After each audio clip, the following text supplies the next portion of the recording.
Oui, pasteur, la charité. Oui. Tous nous sommes des chrétiens et frère Branham nous dit que nous sommes nés des chrétiens. Oui. Mais un chrétien qui est né chrétien, comment il peut grandir en Christ? Merci beaucoup, Ndeko Mobali. Le fait tout simplement d'être un chrétien ou un membre de l'église, cela ne vous fait pas grande chose. Parce qu'un chrétien qui se dit membre de l'église, frère Branham dit qu'aujourd'hui il y a beaucoup de chrétiens qui sont en train d'errer ça et là et qui ne vont nulle part. Il est comme quelqu'un qui est né, alors il est toujours bébé qui ne grandit pas. Le christianisme doit être une expérience, de l'expérience en expérience, pour vous permettre de grandir. Alors il y a certaines choses qui peuvent permettre à un homme, à une femme qui croit en Dieu pour le permettre de grandir. Parce que nous trouvons il y a beaucoup de gens qui comptent le nombre d'années qu'il a dans les messages, mais ils ne vous comptent pas le nombre de l'expérience. Ils vous comptent le nombre d'années qu'il a dans les messages, mais celui qui croit aujourd'hui, vous le voyez, il le surpasse. Dans la vie, dans l'harmonie, dans l'attitude. Pourquoi il ne grandit pas?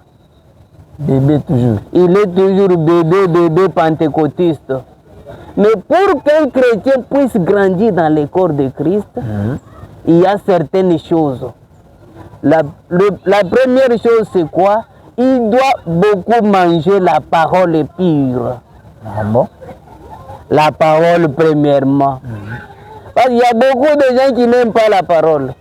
Ils partent à l'église, là, lui il part pour chercher Dieu béni, Dieu béni. Et tu oublies que Jésus a dit, si vous demeurez à moi et que mes paroles demeurent en vous, là, demandez ce que vous voulez et vous sera accordé. Amen. Mais lui ne veut pas que ces paroles-là demeurent en lui. Lui veut d'abord recevoir des bénédictions. Il veut aller à Poto, tout le monde. Oh. Il veut avoir ceci. Oh. Mais il ne cherche pas à magasiner la parole dans son cœur.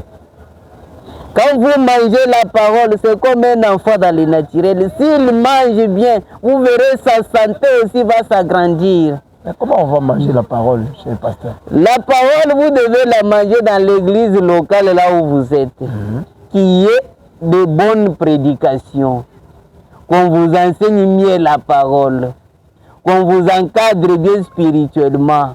Une personne qui est bien nourrie n'aura pas beaucoup de problèmes au tel point qu'il voit simple maladie, ça l'écroule. Oh, il n'y a plus de sang. Pourquoi? Parce qu'il a l'insuffisance alimentaire.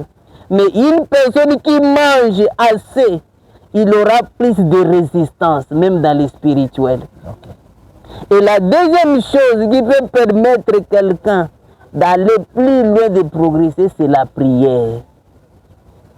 Beaucoup de chrétiens, des soi-disant chrétiens, quand il s'agit de prier, ils ne sont pas là. Or, la prière, vous vous approchez dans la présence de Dieu. Okay. Et sachez que quand vous demeurez longtemps dans la présence de Dieu, ça vous fait aussi élever plus près de Dieu. Il sera comme la verge d'Aaron qu'on a amenée sous la gloire de la Shekinah. Ça fleurit. Et cela a fleuri, a produit des fruits. Mais quand toi tu fuis la prière, tu ne veux pas t'approcher plus près de Dieu, comment est-ce que tu vas fleurir? C'est pour cette raison, vous voyez, au lieu de fleurir, mais toi tu as créé des cactus, des épines. On commence à te toucher comme ça, ne jouez pas avec moi.